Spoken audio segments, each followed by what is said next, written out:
Hey everyone, welcome back to another episode of Character Driven. My name is Paul. I'll be your DM for a little while. And these videos that I'm making here are all about celebrating tabletop role-playing games and my 50th birthday, which I turned this year. And I'm going to make 50 videos, and this is video number 5, where I'm going to talk about running pre-made adventures and kind of my preparation process for that. I'll do some videos later on for homemade things like that, but today I'm going to focus on our current adventure of Pathfinder, Legacy of Fire, and I'm currently doing The End of Eternity. So as I walk through the process here, some of these are new things that I'm trying, and some of these things that I've been doing for now a couple of years, so hopefully they will be of benefit to you.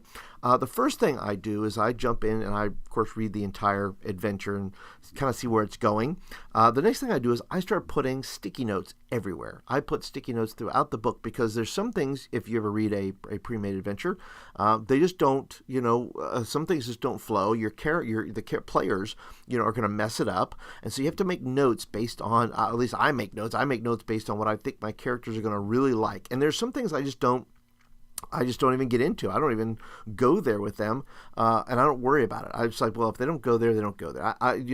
My feeling is you don't have to complete the whole story. You complete the story that the characters want to play, and the players want to play, I should say. And so I'll go throughout the book. I'll put sticky notes and go, oh, they're going to think that sucks. Don't go there. Definitely do this. Make notes on names. Make notes on all that kind of good stuff. And so that is my first step, is to simply go through it and sticky note everything that I think my players are going to enjoy.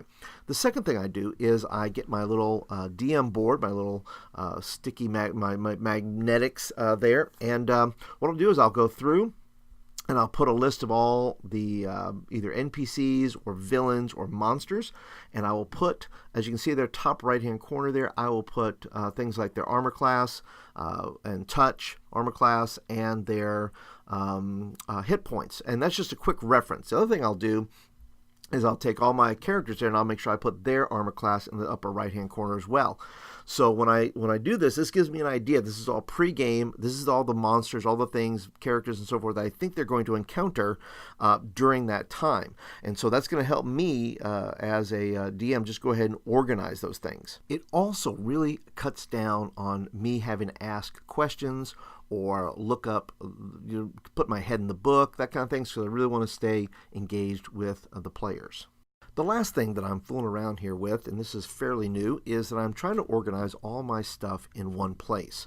So you see here, I have my NPCs, and I don't know about you, but sometimes I can forget names.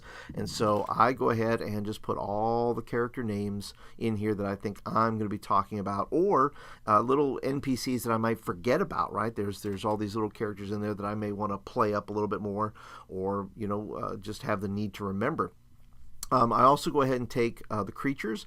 That's to give me a list of all the creatures I have in there. And I just put basic stuff, right? The armor class, touch armor class, and their hit points. And I put all those guys right in here in the creature section. The other thing is treasure. Sometimes I forget about the treasures there that's available to give out. Special things, like I have the ram's horns, things like that, what it does, what kind of treasure might be hanging around, that kind of stuff. And so I want to make sure that I have the right kind of treasure there to be able to hand out, or put in things that are special, and I want to make notes of that. Over here, in this particular adventure, genies play a very big part in the story, and so I went ahead and just put down the Shaitane's genie's abilities.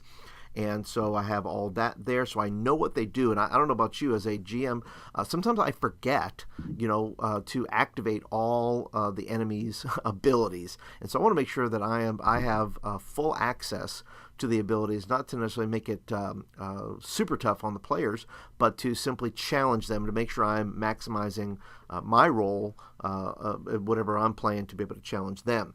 Then I have little notes there at the bottom, and then I take all my spells, and all these genies have certain spells, and rather than stick my head in a book and start looking at, how much time do we waste at a table saying, well, what is this doing? What is that? If my players need to know their spells, I'm not worried about, they'll have to have that information to be able to do that. But if I'm doing stuff on my part, I want to make sure I have all my information, so I'm not wasting any time at the table looking in 10 different books trying to find things. So I put all my spells right here. And it's okay. I make, like I said, this is experimental. So for me, it's just keeping some papers there so I know exactly what I'm casting and in which scenarios I can cast it and what all they will do. So those are just some tips from me of stuff that, like I said, I'm experimenting with, and hopefully I'll get back to you and tell you how these things went. There will be a part 2 to this as I move along, as I prep for adventure, things like that. So I hope that you will come back and join me for part 2 of prepping for the adventure. And I'd love to hear from you. What are some of your favorite adventure prep strategies? What keeps you organized as a DM? And do you have it on your computer? Do you have all your notes spread out? I would love to hear from you. Make some comments for me down below and let me know what you're up to. Thank you for stopping by, being a part. If you'd like more videos like this, please go ahead and hit the subscribe button, also the little bell icon there. That way you'll get videos like this in your inbox. If you like the videos, please go ahead and hit the thumbs up button. That's mean you like the video and you want more of them.